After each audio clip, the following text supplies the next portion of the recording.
First contact fiasco. Commander Thrax stared at the holographic display with all four of his eyes widening in disbelief. The data couldn't be right. It simply couldn't. Explain this again, Science Officer Vrel, he demanded, his voice modulator crackling with barely contained anger. His scales shifted from their normal cobalt blue to a threatening crimson. The slender Morvian science officer's appendages trembled slightly as she gestured at the display. Commander, as ordered, we extracted 3 human specimens from their orbital education facility. Their what? Thrax interrupted. Their space station school, sir. The humans call it Orbital Academy. It's where they train their adolescents in space operations. Vrel clarified, her voice growing increasingly strained. We selected it precisely because it was isolated, with minimal security protocols compared to their military installations. Thrax's central breathing slit contracted sharply. And you brought them aboard my ship, my research vessel, without direct authorization from High Command. The directive was to gather intelligence on human capabilities, sir. Vrel countered defensively. After 3 cycles of passive observation, we still couldn't explain how such a technologically primitive species managed to defeat the Thakari battle fleet. The High Command needs answers. Thrax suppressed a shudder. Everyone in the quadrant had heard about that embarrassment. The mighty Thakari, with their quantum phase weaponry and time dilation tactical systems, had attempted to claim the Sol system as a tributary territory. They'd returned with half their fleet decimated and a peace treaty that essentially amounted to, we'll stay out of your way if you stay out of ours. So your solution was to abduct their juveniles. Thrax's voice dropped dangerously low. We implemented standard non-invasive assessment protocols, Vrel insisted. Cognitive testing, simple neurological scans, standard procedures.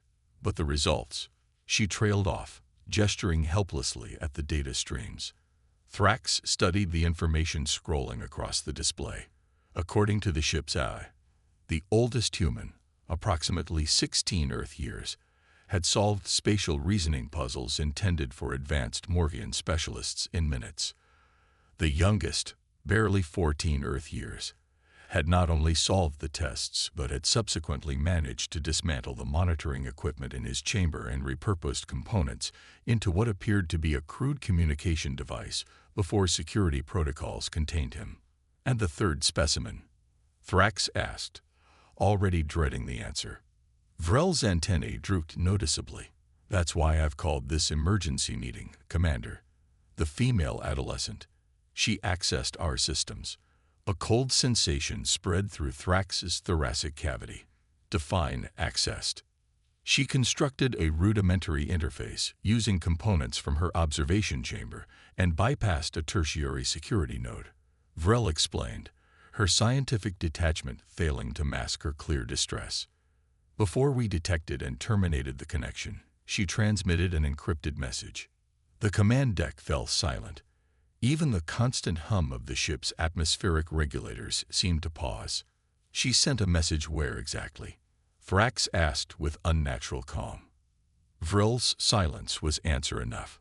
She contacted Earth's defense network, didn't she? Thrax's scales darkened further. And you waited how long to inform me of this breach? We detected the transmission 4 hours ago, Vrel admitted. We thought we could manage the situation without. Four HOURs. Thrax thundered, rising from his command chair. Several junior officers flinched at their stations. You've allowed human juveniles to breach our security, contact their military, and then waited 4 hours to inform your commanding officer. Sir, the tactical officer interrupted, we're detecting 3 vessels on an intercept course. They launched from the lunar defense platform approximately 4 hours ago. Of course they did, Thrax thought bitterly. Display tactical assessment, he ordered. The main view screen shifted to show 3 sleek vessels moving at alarming speed toward the blinking light that represented the Morvian research vessel Celestial Inquiry. What disturbed Thrax most wasn't their presence. That was expected given the circumstances, but their velocity. How are they moving that fast? He demanded. Human propulsion technology shouldn't allow for that acceleration. Unknown, sir, the tactical officer responded. Their drive signatures don't match anything in our database. They appear to be using some form of modified gravitational compression we haven't encountered before. Thrax settled back into his command chair, mind racing. In a single day, his routine observation mission had spiraled into a potential interspecies incident. His career was likely over, and if the humans decided to respond with military force, possibly his life as well. How long until intercept, he asked. At current velocities, 47 minutes, sir. Thrax made his decision. Prepare the human juveniles for immediate return. Full medical scan to ensure they haven't been harmed. Wipe any traumatic memories of the experience. Sir, Vrel interjected hesitantly about the memory modifications. They're proving resistant to our standard techniques. Their neural pathways seem to adapt to our interfaces in ways we don't fully understand. Naturally, Thrax thought, because this situation needed additional complications. Communications, he ordered, open a channel to the approaching vessels. We'll explain this was all a regrettable misunderstanding. Channel open, sir, the communications officer replied after a moment. They're responding. The main view screen flickered to life, revealing a stern-faced human. The being wore what Thrax assumed was a military uniform, with insignia his ship's eye struggled to identify. This is Admiral Helena Chen of the Earth Defense Fleet, the human stated without preamble. You have abducted citizens of Earth. Return them immediately and prepare to be boarded. Thrax stepped forward, assuming his most diplomatic posture.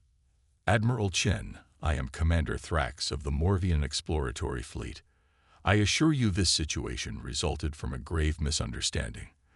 The humans aboard our vessel were only temporarily studied and will be returned promptly, unharmed. The human's expression remained coldly impassive. Commander, you have exactly 30 minutes to return our people. After that, we will take them by force. 30 minutes, Admiral. Thrax protested. Surely we can discuss. Those are children you took, Commander. Admiral Chen cut him off, her voice becoming dangerously quiet. If any harm has come to them, what's coming for you won't be a military response. It will be an extinction-level event. The transmission terminated abruptly. Thrax turned to his stunned crew. Well, that could have gone better. He pointed at Vrel. Get those humans ready for transfer immediately. As Vrel hurried away, Thrax settled back into his command chair. Tactical, full analysis of those vessels. I want to know exactly what we're facing. Sir, the tactical officer responded, voice strained. Preliminary scans indicate weapon systems we can't properly classify. They appear to be using some form of directed energy technology that our sensors can't identify. And their hulls. They're absorbing our scanning beams. Wonderful, Thrax thought. Science Officer Nax, what do we actually know about human military capabilities? Not the intelligence reports, the actual data. Nax stepped forward, his elongated form tense. Very little that's concrete, sir. After the Thakari incident, information has been closely guarded. We know they repelled an invasion force with substantially superior technology, but details remain classified. Communications, Thrax ordered. Keep trying to re-establish contact with the human vessels. Perhaps we can negotiate. Sir, the sensor officer interrupted. The human vessels have accelerated. New intercept time. 22 minutes. Thrax blinked all 4 eyes in sequence. That's impossible. They'd need to be pulling at least 15 geese. No organic life form could survive that acceleration. Unless they've developed inertial dampening technology beyond anything we've seen, Nax suggested quietly, or they're unmanned vessels. Before Thrax could respond, the communications officer spoke up. Sir, we're receiving a transmission from within our ship. From where exactly? The detention levels. Sir. Thrax closed all 4 eyes briefly. Put it through. The view screen flickered again, this time showing the face of the oldest human juvenile. The boy appeared remarkably calm for someone who had been abducted by aliens. "Hey there, ship captain or whatever," the human said with surprising composure. "Look, we need to talk." Thrax stared in disbelief. "How are you accessing our communication systems?" The human shrugged. "Your science officer left her tablet thing when she ran out of here. Your user interface is weird but pretty intuitive once you get the hang of it. Anyway, those destroyers heading our way. You really don't want to let them catch up." "We're aware of the approaching vessels," Thrax said stiffly. "We are preparing to return you and your companions to them." "Yeah, about that." The human scratched his head. "You might want to speed things up. Those ships are carrying Nemesis protocols." Thrax didn't recognize the term, but something about the way the human said it sent a chill through his exoskeleton. "What are Nemesis protocols?" "Let's just say they're what we developed after the Thakari tried to invade us," the boy explained, his expression growing serious. "Those ships aren't coming to rescue us. Well, they are, but that's secondary.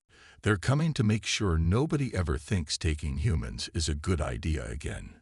Before Thrax could respond, the tactical officer shouted, "Sir, the human vessels have launched something. Multiple small objects on intercept course. Evasive maneuvers." Thrax ordered. "The objects are adjusting course to match. Impact in 40 seconds. The human on the screen looked alarmed. "Wait, they're firing already. That's not right.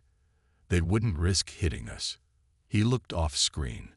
"Mira, what did you tell them in that message?" A female voice responded faintly. "I might have implied we were being vivisected."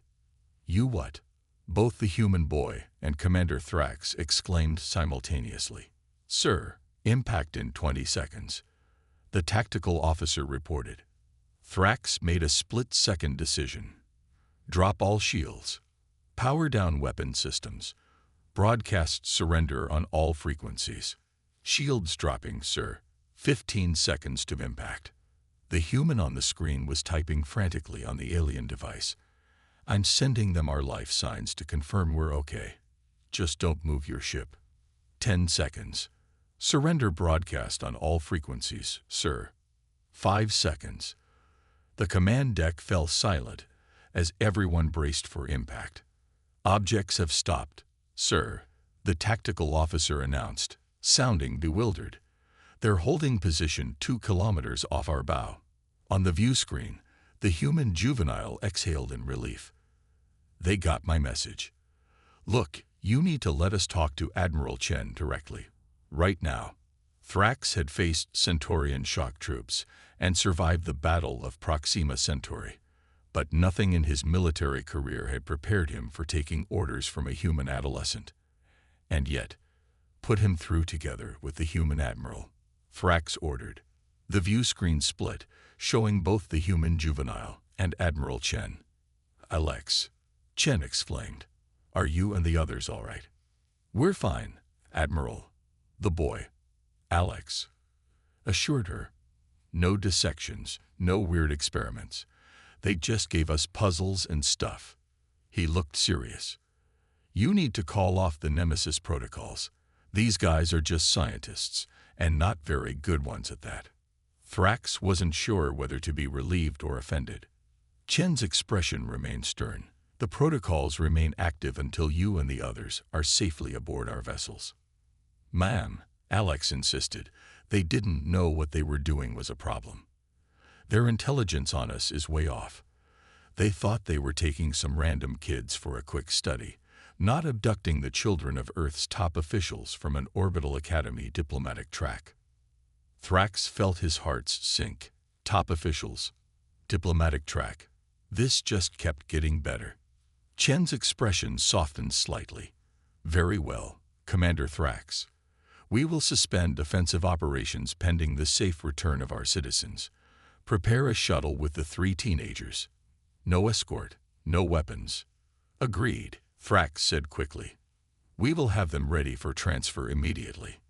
"One more thing," Chen added. Your ship and crew will remain in custody until a diplomatic representative from Earth arrives to discuss reparations for this incident. Reparations? Thrax blinked in confusion. But we've agreed to return your young unarmed. Chen's expression could have frozen plasma. You entered our system without permission, abducted our citizens, and subjected them to unauthorized testing.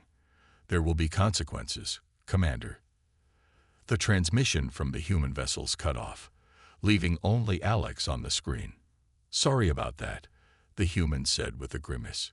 If it helps, I'll put in a good word for you guys. You didn't actually hurt us, and those puzzles were kind of fun. Your recommendation is appreciated, Thrax said weakly. Also, you might want to send someone to Observation Room 3, Alex added. Jamie kind of built something from the parts of your scanning equipment, and it's making a weird humming noise. Thrax closed all four eyes in resignation. Of course he did. Diplomatic fallout. 3 hours later, Commander Thrax stood in the shuttle bay with the 3 human juveniles, waiting for final clearance to launch the transfer vessel.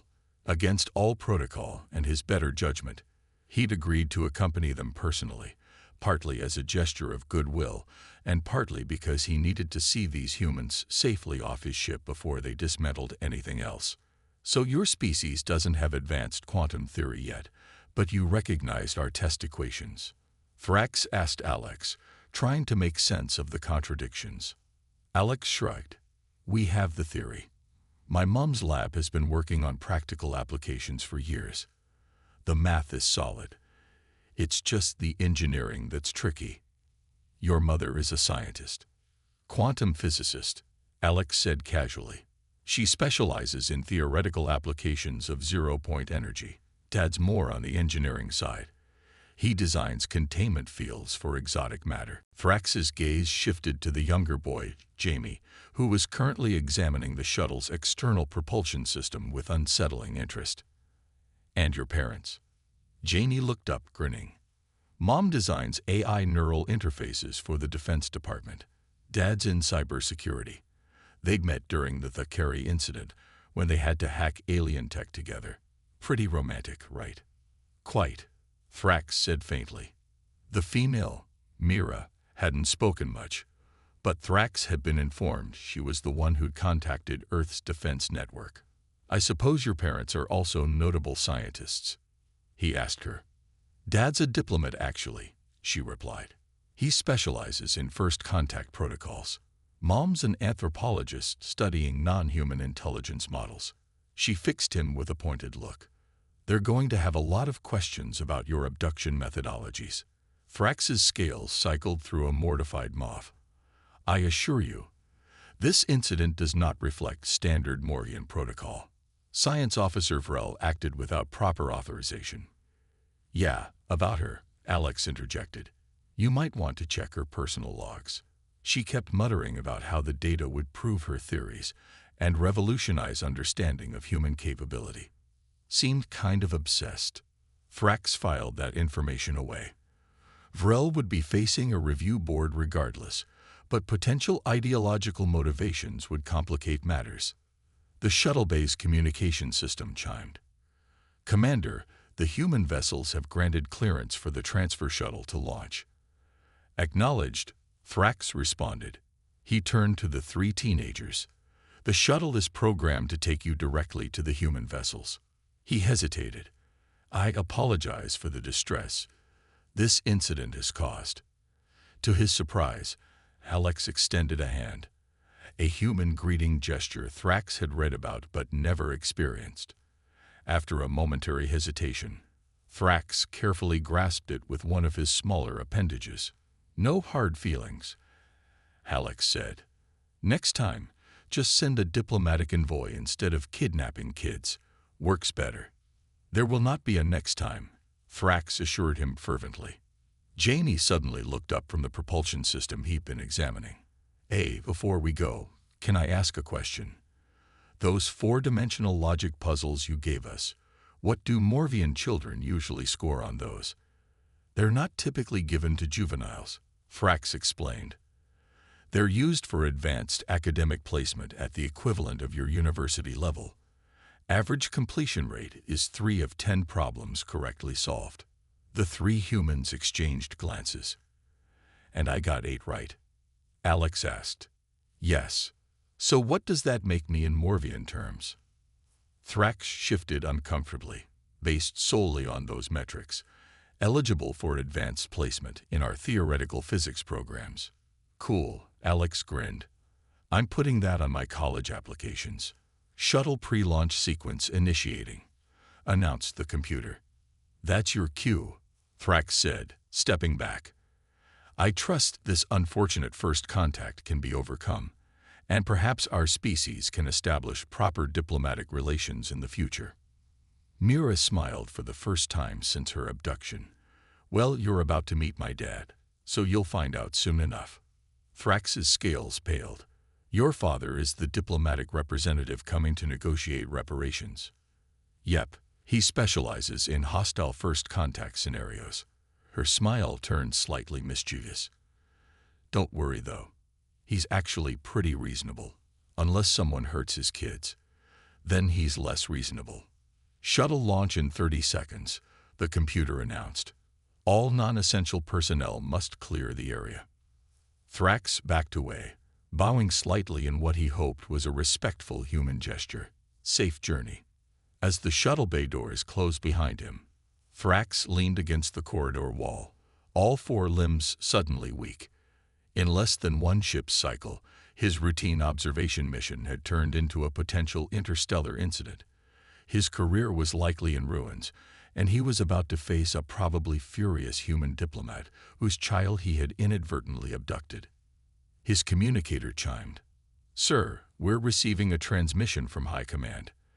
They're not pleased about the situation. Of course they aren't, Thrax muttered.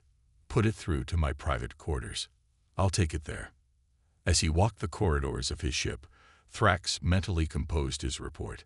How exactly did one explain that humans, a species supposedly just beginning to venture beyond their own system, had not only detected their covert mission, but had dispatched vessels with weapons technology beyond Morvian understanding? How did one explain that their juveniles possessed intellectual capabilities that rivaled Morvian specialists? And most importantly, how did one explain that these supposedly primitive beings had forced the surrender of a Morvian research vessel without firing a single shot? The truth, Thrax realized, was that humanity was far more dangerous than anyone in the Galactic Cooperative had imagined. Not because they were inherently violent or aggressive, though they certainly could be when provoked, but because they were adaptable in ways that defied conventional understanding. Their children solved university-level problems for fun. They turned observation equipment into communication devices and security drones into weapons. And when threatened, they didn't panic. They systematized their response with terrifying efficiency. Thrax had a sinking feeling that the Thakari hadn't been defeated by some technological fluke or lucky strategy. Humanity had simply done what they apparently always did. Adapted, improvised, and overcome. 2 days later, Thrax stood in the Celestial Inquiry's conference room, facing the human diplomatic delegation. The lead negotiator, as Mira had warned, was indeed her father, Ambassador Samir Patel, a distinguished-looking human with calculating eyes that seemed to evaluate everything with precision. Commander Thrax, Patel began, I appreciate your cooperation thus far. It has made this process considerably less adversarial than it might have been. The Morvian exploratory fleet deeply regrets this incident, Thrax replied formally. Science Officer Vrel has been relieved of duty pending full investigation, and we are prepared to offer appropriate reparations. Patel nodded. Yes, about those reparations. We've had some interesting discussions about what would be appropriate. He slid a data pad across the table. We have something specific in mind. Thrax reviewed the document, his confusion growing with each paragraph. This is a scientific exchange program. Indeed, Patel confirmed. Earth would like to propose a formal educational and scientific partnership between our worlds. The ambassador leaned forward. You inadvertently gave us valuable information, Commander. Your testing confirms something we've suspected since the Thakari incident. that despite our technological limitations in some areas, human cognitive capabilities are somewhat unusual by galactic standards. Unusual is one word for it, Thrax muttered. Patel smiled thinly. We propose an exchange of knowledge. We're particularly interested in your propulsion systems and certain aspects of your material science. In return, we can offer innovations in computational theory, artificial intelligence safeguards, and several promising branches of theoretical physics your scientists might find illuminating. Thrax blinked in surprise. You're offering technological exchange rather than demanding punitive measures. Oh, there are still punitive measures, Patel assured him. Science Officer Vrel will face appropriate consequences, and the Morvian government will acknowledge the violation of sovereign territory. But Earth believes in turning problems into opportunities, Commander. Patel gestured to a female human who had been quietly observing the exchange. This is Dr. Emily Wright, head of our Xenoscience division. She has some specific proposals for joint research initiatives. Dr. Wright stepped forward, her expression professional, but with an undeniable gleam of scientific curiosity. Commander, your testing protocols gave us fascinating insights into how Morvians measure intelligence and cognitive development. We'd like to propose a more formal comparative study, with properly obtained consent, of course. Of course, Thrax struggled to keep pace with this unexpected turn. You want to continue the research that led to this incident in the first place, with appropriate ethical guidelines and mutual participation. Exactly, Wright clarified. No more abductions. I will need to consult with High Command, Thrax managed. Of course, Patel nodded. We anticipated that, which is why we've already opened a dialogue with your government directly. They find our proposal intriguing, particularly given the demonstration of certain capabilities during this incident. The subtle reminder of how easily human vessels had tracked, pursued, and neutralized a Morvian research ship wasn't lost on Thrax. There is one more thing, Patel added almost casually. As part of our exchange program, we'd like to send a small contingent of human students to study at your premier scientific institutions. Students, Thrax repeated, a sense of dread forming. Yes, starting with 3 particularly gifted ones who have expressed interest in Morvian scientific methodologies. I believe you've met them. Thrax's scales cycled through a palette of disbelief. You want to send those 3 teenagers to Morvian educational facilities, the same ones who hacked our systems, dismantled our equipment, and called down military strike vessels on our heads. They did demonstrate an aptitude for your advanced placement tests, Patel pointed out with what Thrax was now recognizing as the human expression of suppressed amusement. And who better to begin a cultural exchange than those who have already had first-hand experience with your species? Thrax stared at the human delegation, finally understanding what was happening. This wasn't just diplomacy, it was strategy. Earth was using this incident to gain access to Morvian technology, while simultaneously placing human observers in key Morvian institutions, and they were doing it in a way that made it nearly impossible to refuse without appearing hostile. You've thought this through quite thoroughly, Thrax acknowledged. We've had some practice with interspecies relations since the Valkyrie, Patel replied. The unspoken message was clear. We stopped them. We could stop you too, but we'd rather not have to. I will convey your proposals to High Command with my full support, Thrax said carefully. I believe a scientific partnership could indeed benefit both our species. Excellent. Patel stood, extending his hand in the human gesture that Thrax now recognized. I look forward to a long and productive relationship between our worlds, Commander. One with fewer surprises in the future. As he shook the ambassador's hand, Thrax couldn't help but reflect on the irony. Science Officer Vrel had abducted human children hoping to understand how humanity had defeated the Thakari Armada. In doing so, she had unwittingly provided the perfect demonstration. Adaptability, resourcefulness, and the uncanny ability to transform a disadvantage into an opportunity. Ambassador Patel, Thrax said as the delegation prepared to depart, there is one question that continues to perplex me.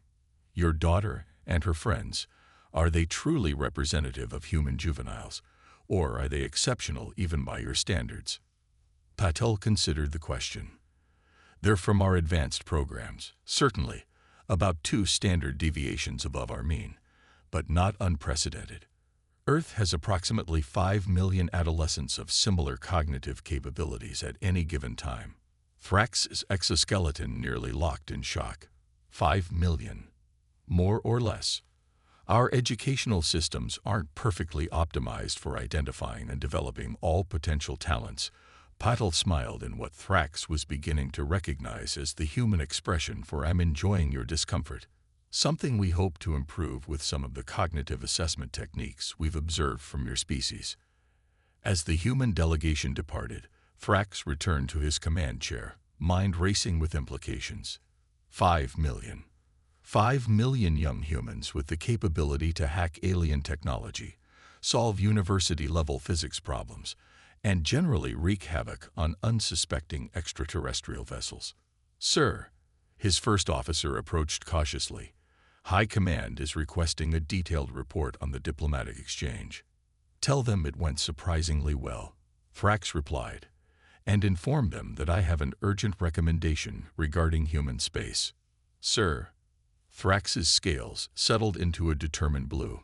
"Tell them to upgrade humanity's threat assessment classification immediately and add a specific note to all fleet commanders." "What note, sir?" Thrax stared at the view screen where Earth's diplomatic vessel was preparing to depart. "Under no circumstances are Morgian vessels to interfere with human juveniles. They're far more dangerous than they appear."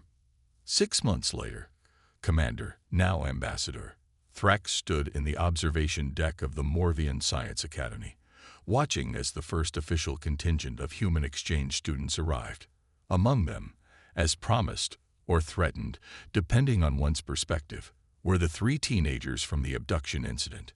"Commander," Alex called out, waving enthusiastically as he spotted the Morvian officer. "Check it out. We came through the front door this time." Several Morvian scientists nearby fluttered their appendages in the equivalent of nervous laughter. The incident had become something of a legend in Morvian space, how 3 human adolescents had brought a military vessel to surrender without firing a shot. "Welcome to the Science Academy." Thrax greeted them formally. "Your accommodations have been prepared according to human physiological requirements." "Sweet." Janie grinned, already eyeing the Academy's advanced technology with undisguised interest. "When do we get access to the labs?" "After proper safety orientation," Thrax said firmly, "which includes protocols on what you are and are not permitted to dismantle." Mira laughed. "Don't worry, Ambassador. We promise to behave, more or less." "That qualification does not inspire confidence," Thrax replied dryly. As the human students were led away by their assigned mentors, Ambassador Patel approached. "They'll keep your scientists on their toes," he remarked. "That is precisely what concerns me," Thrax admitted. "Though I understand your Morvian exchange students are causing similar disruptions at Earth institutions." Patel chuckled. "Your junior xenobiologist nearly caused a riot at MIT when she demonstrated your species' approach to multivariable calculus. Apparently, your mathematical notation system is elegantly logical compared to ours. Half the mathematics department is now arguing for a complete reformation of human mathematical syntax. Cultural exchange has its challenges," Thrax observed. "Indeed." Patel grew more serious. "The Thakeri have been making diplomatic overtures. They're concerned about our new partnership." "As they should be," Thrax replied. The combined scientific potential of their species was considerable, and the Thakeri knew it. Patel nodded, "Which brings me to a proposal from my government. We've been discussing the formation of a more formal alliance, not just scientific exchange, but mutual defense." Thrax's scales shifted to an alert orange. "Against the Thakeri specifically. Against any species that might mistake either of our worlds for easy conquests," Patel replied. "The galaxy is a dangerous place, Ambassador. We've both learned that the hard way." Thrax considered this. 6 months ago, The idea of a military alliance with humans would have seemed absurd. Now, after witnessing their capabilities firsthand and reviewing the classified reports from the Thakari incident that Earth had finally shared, it seemed like simple prudence. High Command will want to know the specifics, he said carefully. Of course, we're preparing a comprehensive proposal. Patil glanced toward where the human students had disappeared. It's a complex galaxy, Ambassador. Better to face it with friends than alone. As Patil departed to join the other diplomats, Thrax turned back to the observation window, watching the stars. When he had joined the exploratory fleet decades ago, the mandate had been clear. Explore, observe, gather intelligence on potential threats and allies. Never in his considerable lifespan had he imagined that a simple observation mission gone wrong would lead to potentially reshaping the power dynamics of the entire sector. His communicator chimed. Ambassador, we're receiving a priority message from science mentor Kraz at the Academy. Already? Thrax sighed. What have they done now? Sir, she reports that the human called Jamie has. Well, she says he's improved the quantum entanglement communicator. Efficiency increased by 35%. He's been here less than an hour. Yes, sir. She says he took one look at it and said, and I quote, "Oh, you guys are still using a linear configuration for the containment field. That's cute." Thrax made a sound that didn't translate well through any known language matrix. Tell Kraz I'll be there shortly, and remind our staff that the humans are to be supervised at all times. Sir, Kraz says they've already tried that. Apparently the female human, Mira, suggested some modifications to our security protocols that were, again, I'm quoting, too elegant not to implement immediately. For a moment, Thrax seriously considered retirement. A nice, quiet existence on one of the Morvian colony worlds, far from humans and their chaotic brilliance. But curiosity had always been his defining trait. It was what had made him successful in the exploratory fleet. And if there was one thing humans inspired, it was curiosity. Tell Kraz I'm on my way, he said, resigned to whatever fresh chaos awaited. 3 years later, in the newly constructed Joint Species Research Facility orbiting Jupiter, Ambassador Thrax stood beside Ambassador Patil as they watched the first test of the quantum fold drive. Your son's work? Thrax asked, observing the complex equations scrolling across the monitoring station. Partially, Patil nodded. Alex developed the theoretical framework, Mira engineered the containment systems, and Jamie. He chuckled. Jamie made it work when everyone else said it couldn't. Those three continue to be remarkable, Thrax admitted. On the main view screen, a small unmanned test vessel shimmered and distorted before vanishing completely. Test successful, announced the Morvian Human Joint Science Team. Vessel has emerged at the target coordinates near Alpha Centauri. Transit time, 0.82 seconds. Applause erupted throughout the control room. The humans with their hands, the Morvians with various appendages creating percussive sounds. Years of collaboration had created a genuine camaraderie between the species. Hard to believe this all started with an unauthorized app.